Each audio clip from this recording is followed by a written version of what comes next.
The case that's fascinated the world. But what really happened to Madeleine Mccann? With exclusive access to Scotland Yard's investigation, we can now reveal the most detailed understanding of what took place that night in Portugal. Things that have not been quite as significant or received quite the same degree of attention are now the centre of our focus. The EFITs are clear, and I'd ask the public to look very carefully at them. We'll explain why the images are so critical and debunk the existing theories. And Madeleine's parents tell us how they've coped in the media glare without their beloved daughter. So I kind of knew straight away then that Madeleine had been taken. It's not us that's committed this crime. It's the person who's gone into that apartment and taken a little girl away from her family.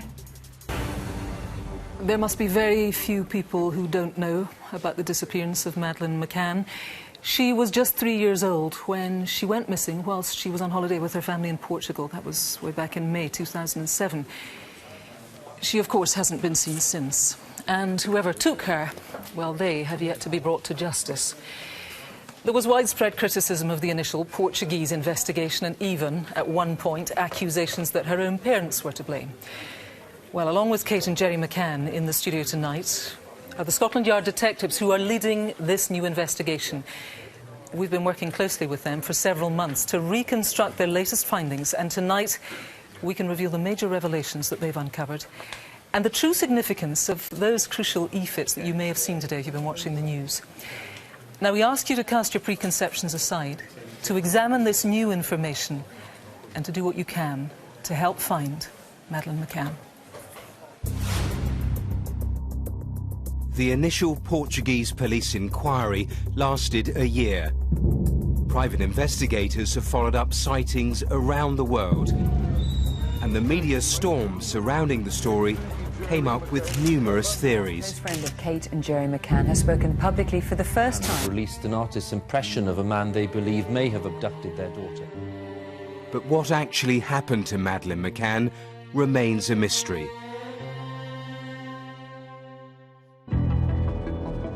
In June this year, after reviewing the evidence, officers from the Metropolitan Police began a fresh investigation.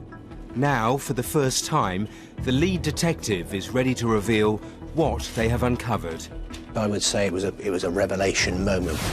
And we speak to Kate and Gerry Mccann about how they've coped over the past 6 years. When it's a special occasion, when you should be your happiest, and Madeleine's not there, that's when it really hits home. Speculation will be cast aside and new leads revealed as we ask you to help police finally uncover the truth of what happened to Madeleine Mccann.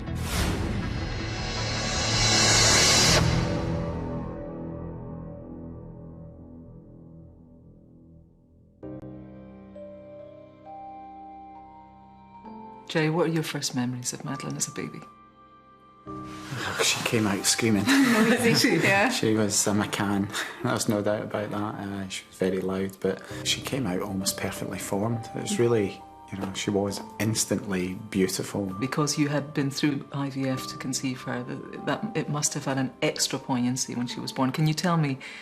Very overwhelming, and it's that sort of, that immediate love, really. And she did feel special. I mean, it did feel like, after all we've been through, wow.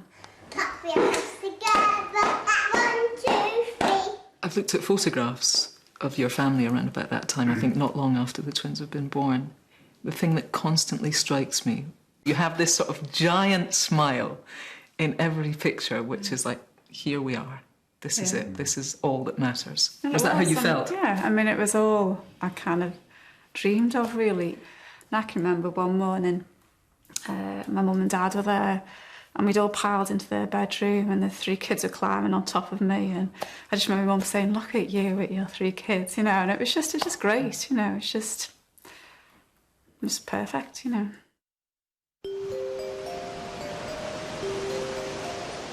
The resort of Praia da Luz in Portugal is popular with families from across the UK and the rest of Europe.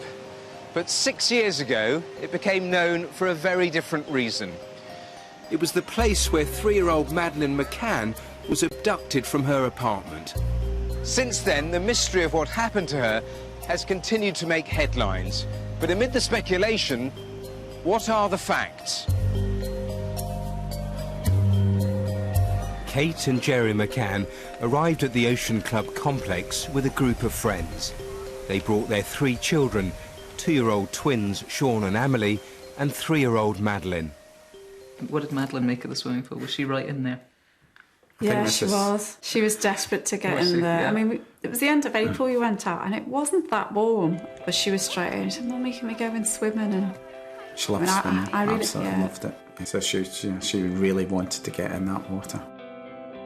The McCanns got involved with activities provided by the complex. There were kids' clubs for the children. Kate and Jerry signed up for tennis lessons. There was also time for them to be together as a family. And then generally it's probably about 6:30. We'd all go back to our respective apartments, and then it'd be sort of bedtime routine, really. In the evenings, the adults would dine in the resort's tapas restaurant, which was 50 metres from the McCann's apartment. 5 days into the holiday, the group was settled into this routine.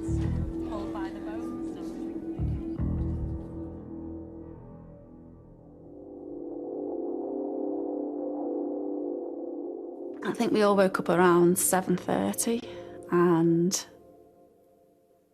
went through to have breakfast. And it was at that point that Madeleine said, "Where were you when Sean and I cried last night?" And it was one of those questions that kind of throws you. We just made a mental note of it, and we said, you know, actually, if we go out tonight, we just need to make sure we're really checking. We wouldn't like to think they might wake up, be crying and looking for us.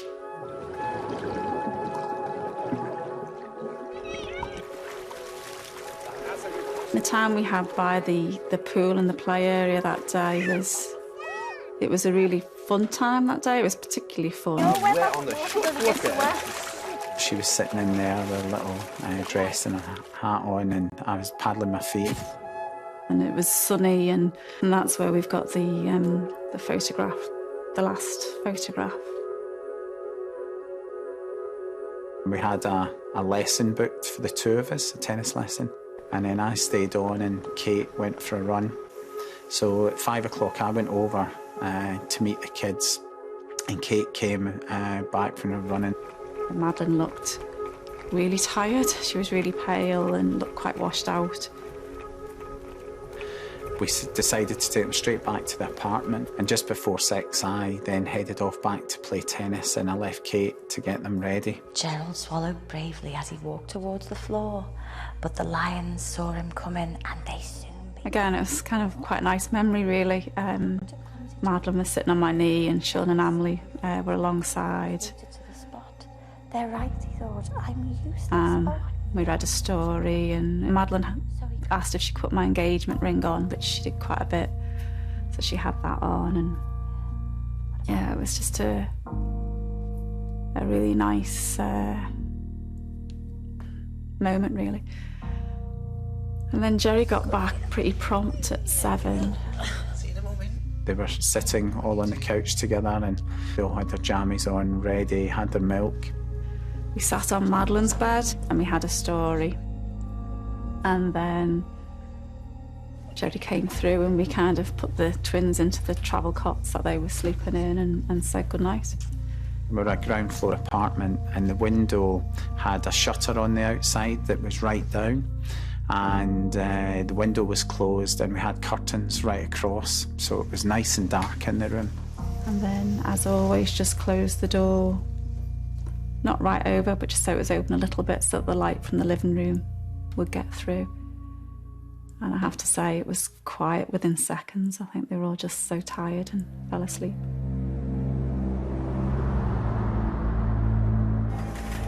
The McCanns left their apartment at 8:30. They were joined at the tapas restaurant by their friends Matt and Rachel Oldfield and Jane Tanner and her partner Russell O'Brien. I'm going to go and check on my little one. At about 9 o'clock, Matt left to make sure his children were all right. Shortly after he'd gone, the remaining 3 people arrived. A few minutes after 9, I said to Kate, "That's half an hour, I'm going to go up." And as I walked in, I noticed that their bedroom door was open, slightly wider than I had left it. So I actually went into the room and I stood. I could see the twins clearly in their cot, and Madeleine was lying there, sound asleep. On his way back, Jerry stopped to have a chat with a fellow guest. Yeah, it's going really, really well. I'm enjoying it. At about the same time, Jane Tanner went to check on her children. Her route took her past the McCann's apartment.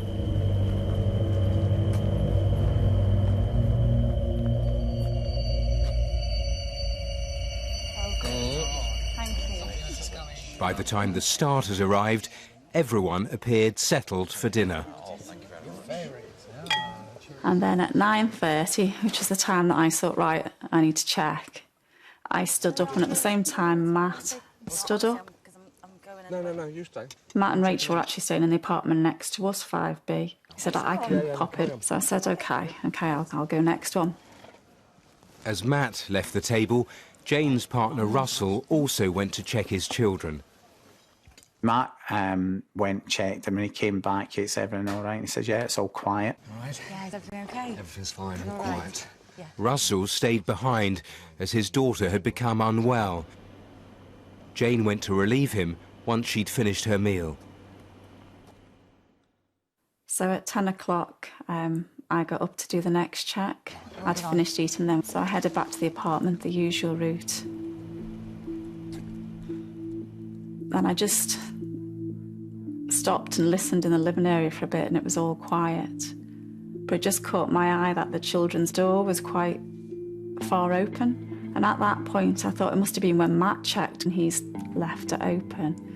And as I was just drawing it over, it was like it had been caught by a draft, and it just kind of slammed shut. And it was only at that point, really, that I kind of, as I opened it a bit, I kind of looked into the room. And I guess I was looking at Madeleine's bed, and I couldn't make her out. And then I realised actually she's not in that bed, and I thought, oh, I wonder if she's woken up, gone through to our bed. She wasn't in our bed.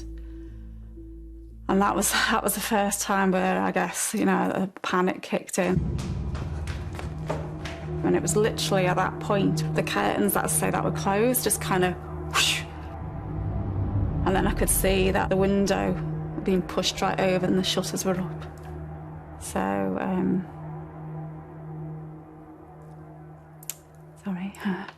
sorry. So I kind of knew straight away then that Madeleine had been taken. Within hours of Madeleine going missing, the world's media had descended on the resort. Searches of the local area were carried out while reporters camped outside the apartment. A day after she disappeared, Jerry gave a statement to the press. Words cannot describe the anguish and despair that we are feeling. Later, Kate made an emotional speech after visiting the local church. Please continue to pray for Madeleine. She's lovely. As the McCanns and their friends tried to piece together that night, Jane Tanner remembered seeing something that was to become the main thread of the investigation. When she'd walked past the McCanns' apartment at about 9:15, she had seen a man. He was carrying a child. Her description helped create this artist's impression. Was he the man who took Madeleine? A month after her disappearance, the McCanns made an appeal on Crime Watch. For the Crime Watch viewers at home, I think this would be a good time now to review all the information. These are virtually identical to the pyjamas that Madeleine was wearing when she was taken. By now, Madeleine's abduction was a major news story all over the world. But not all the publicity was welcome. The day that you yourselves were named as being suspects, tell me about that day. Like, Jerry was scared because he knew that we were in a system that we didn't know, and I think I just lost it, actually. I was upset, but I was angry, and I just thought, you know, it's just crazy, you know, it's unjust, we're never going to find Madeleine. In July 2008, more than a year after she disappeared, the Portuguese investigation was closed and all suspects, including Kate and Jerry, were formally cleared. The McCanns continued to campaign for police to reopen the case of their missing daughter. Do you always feel conscious that there's a Madeleine-shaped hole there? When it's a special occasion, when you should be your happiest, and Madeleine's not there, that's when it really hits home. Obviously, Madeleine's birthday, it goes without saying, but it's when you're really getting... Yeah, it's when you have the big family occasions, really. That's basically, isn't it, a family occasion? Yeah. And you haven't got your complete family. In 2011, the McCanns made a direct appeal to Prime Minister David Cameron for help in the search for Madeleine. In an unprecedented move, a team from the Metropolitan Police was given the go-ahead to review the massive evidence that had come from prior deluge. Would the UK's top detectives be able to crack a case that had baffled the world?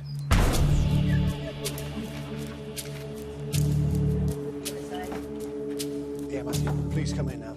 DCI Andy Redwood is leading the investigation.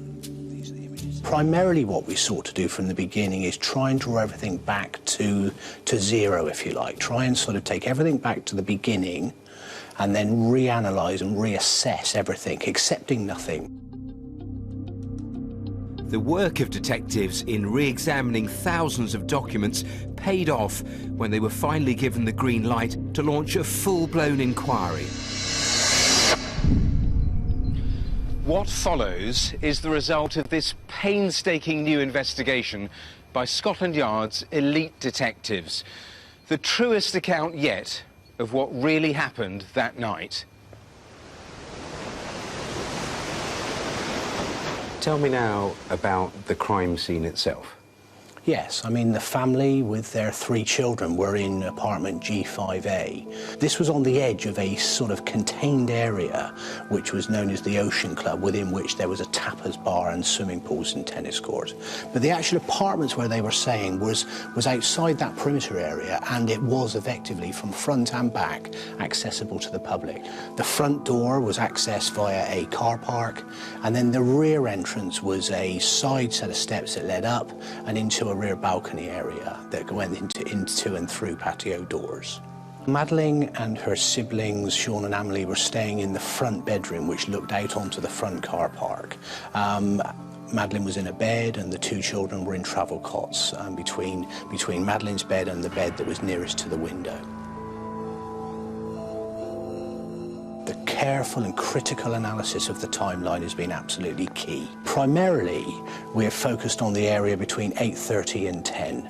We know that at 8:30, that was the time that Mr. and Mrs. McCann went down to the tapas area for their dinner, and we know that at around 10 p.m, that was when Mrs. McCann found that Madeleine was missing. One of the most pivotal events on the timeline was Jane Tanner's sighting of a man carrying a child. He was walking in this spot, just meters from where Madeleine had been sleeping. This man was widely thought to be Madeleine's abductor, but the team was taking nothing for granted. One of the things that we picked up very quickly was the fact that there was a night creche that was operating from the main Ocean Club reception, and 8 families had left 11 children in there, and one particular family we spoke to gave us information that was really interesting and exciting. In fact, I would say it was a revelation moment when, having discussed with them what they were doing on the night, they themselves believed that they could be the Tanner sighting. The British father had collected his 2-year-old daughter from the creche. He had been walking near the McCann's apartment. This is the actual photograph taken by Metropolitan Police officers of the man dressed in the kind of clothes he wore on holiday. This image was compared to the artist's impression. It is uncannily similar, and we know the pyjamas that their child was wearing, that it is, again, uncannily striking the similarity. So what you're saying is that the timeline that everyone was working on for years in this case was wrong? We're almost certain now that this sighting is not the abductor. But very importantly, what it says is that from 9:15, we're able to allow the clock to continue to move forward. And in doing so, things that have not been quite as significant or received quite the same degree of attention are now the centre of our focus. This was an enormous discovery for the team, an innocent explanation for the suspect who'd been at the centre of the case for 6 years. Their attention quickly turned to another sighting, which could now be the key to the entire mystery. It was here at 10 p.m. that an Irish family witnessed another man carrying a child. They saw him come down the hill from the direction of the Ocean Club, heading that way towards the beach. Could this have been Madeleine and her abductor? He was a white man with brown hair, and the child that he had in his arms was described as being about 3 to 4 years of age, with blonde hair, possibly wearing pyjamas. A description very close to that of Madeleine Mccann.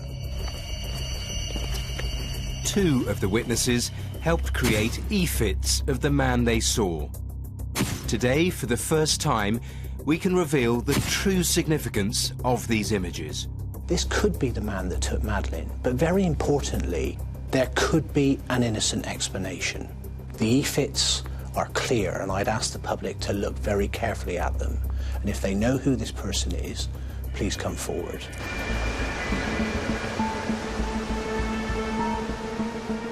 As part of their exhaustive investigation, the detectives are particularly interested in a number of blonde-haired men who were seen near the McCann's apartment. Do they hold the answer to her disappearance? One witness saw a fair-haired man near the McCann's apartment twice. On the first occasion, she saw him standing on the path that runs behind the block. The second time, near the entrance of the tapas restaurant, looking towards apartment G5A. On the day Madeleine disappeared, two men were seen on the balcony of a nearby empty apartment, believed to be 5C, 2 doors down from the McCanns. A man was also seen in the same area 2 hours later. At 6 p.m, a man was seen in the stairwell in the McCann's apartment block. And an hour after Madeleine was reported missing, two men were seen speaking with raised voices. When they saw the witness, they walked away, talking in hushed tones. How important are these sightings, do you think? Madeleine Mccann's disappearance does, on one reading of the evidence, have the hallmarks of a pre-planned abduction. That would undoubtedly have involved reconnaissance, and so we're really keen to understand who these people were. They may all be separate. So it's really important this evening to say to the public that if you recognise yourself, then please have the courage to come forward, because it's really important for us to eliminate any sightings that are innocent and nothing to do with Madeleine's disappearance. As well as that line of inquiry and the sighting by the Irish family of a man carrying a child, the police are also looking at a third important strand of their investigation. And we have noticed that there was, between January and the time Madeleine went missing, a fourfold increase in the number of burglaries that were taking place in the vicinity. In the 3 weeks prior to her disappearance, 2 incidents took place in the very block where Madeleine slept. In both, windows were used to gain access. Possibly, there is a scenario where Madeleine could have possibly disturbed somebody trying to commit a burglary. To date, nobody has been caught for these crimes.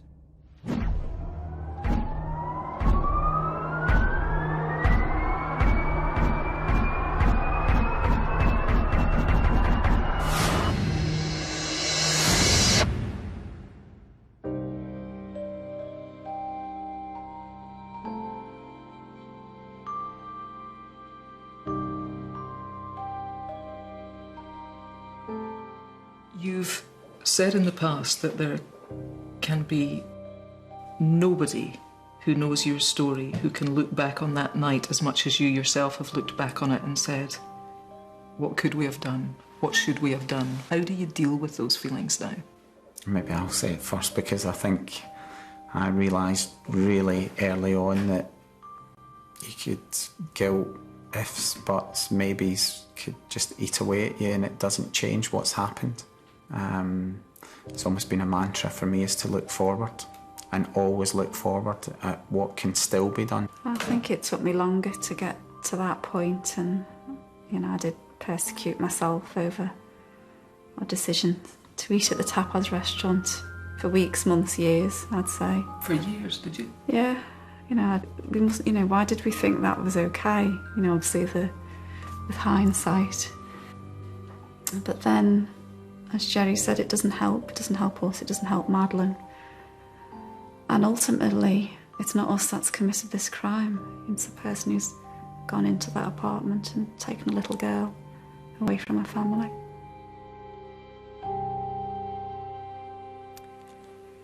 That's what they've done. They've taken a little girl away from her family. Let's speak now live to DCI Andy Redwood, who, as you've seen, is leading this big investigation and has taken the time to join us here tonight. In front of you and your team has been a massive task. You genuinely feel that you are making significant advances here, do you? Yes, we do. We are making good progress. There is still much to do. But our revision of the timeline and a re-emphasis on events beyond 9:15 means that we are bringing new information this evening to the public. OK, tell me about that then. Let's focus on 10 p.m, let's focus on this sighting, and you tell me what's important and what people watching need to concentrate on tonight. Well, at 10 p.m, we can see a man walking down towards the sea, a white man in his 30s with brown hair, and in his arms is a child, 3 to 4 years of age, blonde hair, wearing pyjamas. Very close description to that of Madeleine Mccann. Two EFITs that have never been in the public domain of this one individual. Really important for us to understand who he is.